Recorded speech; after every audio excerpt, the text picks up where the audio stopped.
Hi, in my previous video somebody asked in the comments what I've done to this guitar, because I was playing this guitar on that video, and as you can see, these are not the normal Strat controls, and I have actually modified this myself, and I've done this to my other Strat as well, which I've also used on this channel a bit, but you can see pretty much the same controls.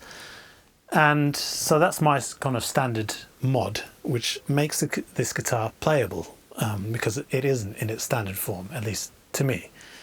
But I really love the sound of this guitar, and just before I continue, I'll remind you what it sounds like.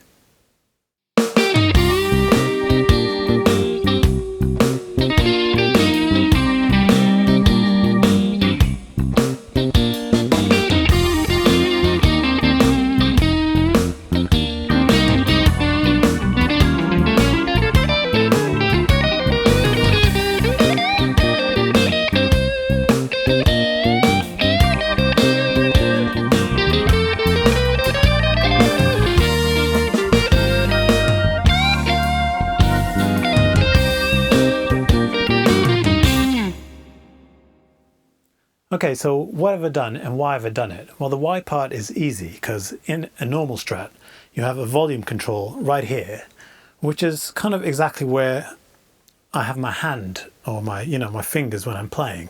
And I find it's very easy to kind of accidentally adjust the volume while you're playing when the volume control is that close to your fingers. So that really doesn't work for me. And also the 5-way switch. I really like the 5-way switch, the function of it, but the position of it is such that, if I've got it in the neck position or the sort of, neck and middle positions or the middle position or whatever, and I'm strumming, then I quite easily knock it to the bridge position, which, it seems to be exactly in the spot where my pick would go when I'm strumming. So that really doesn't work for me either. I don't want things to change when I don't want them to or when I don't intend them to.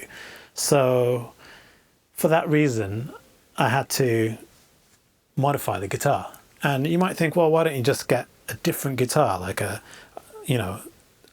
needed a guitar with 3 single coils and a tremolo system. But if you look at what's out there, your options are kind of limited. A lot of guitars that have basically the Strat configuration also copy the flaws of a Strat, or what I perceive as the flaws of a Strat, which is having the controls in an annoying place or it's too close to your fingers, your hands.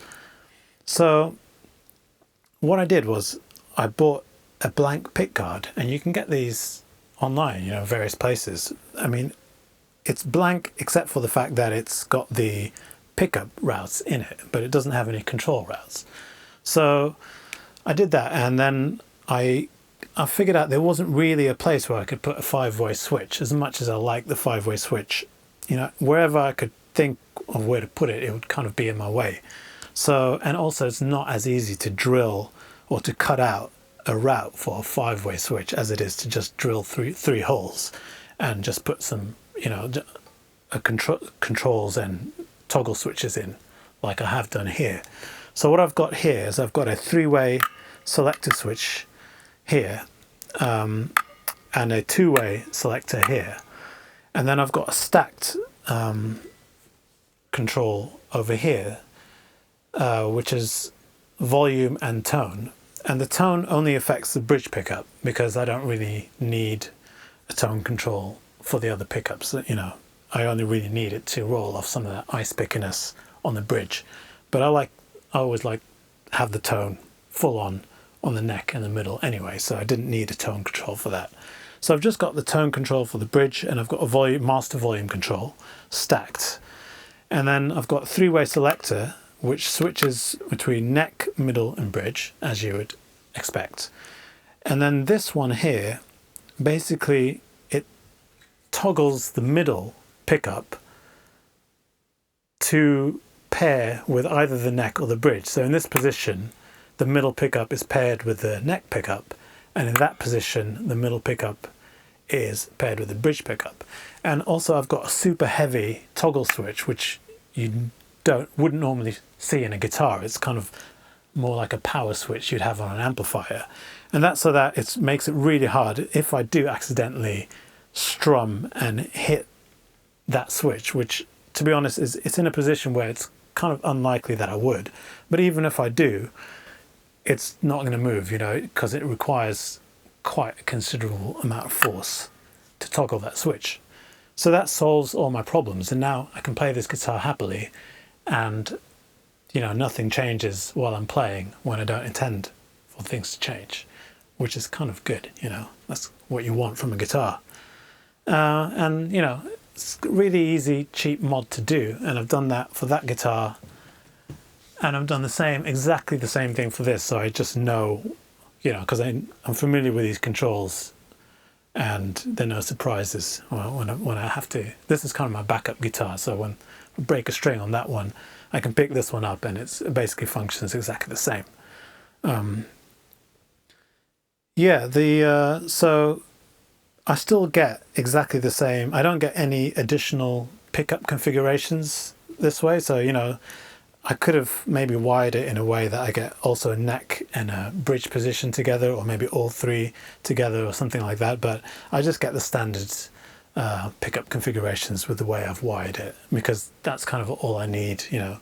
That's good enough for me. And it's also kind of, this is quite easy to wire, to have it like this. So neck, middle and bridge, and then this just toggles the neck, the middle position to pair with either the middle or the bridge. Yeah, that's it. Does that make sense? I hope it did. But anyway, that's kind of why I did it and how I did it. So yeah, you just have to get a blank, all you need is a blank pick guard with the pickup routes, which you can get online, just standard. And all you need is a drill to drill out the holes for those three, you know, those two toggle switches and the stacked volume tone control, and you're done. That's it. Well, I hope you enjoyed this video. If you did, please give it a thumbs up. Please let me know if you have any other questions or want any other videos, you know, want me to make any other videos, because I might be able to do that for you. Please, have I mentioned subscribe if you haven't already. If you want to see more videos like this, check me out on Instagram and Facebook and all that. Check me out online at rajaniamps.com, and I hope to see you next time.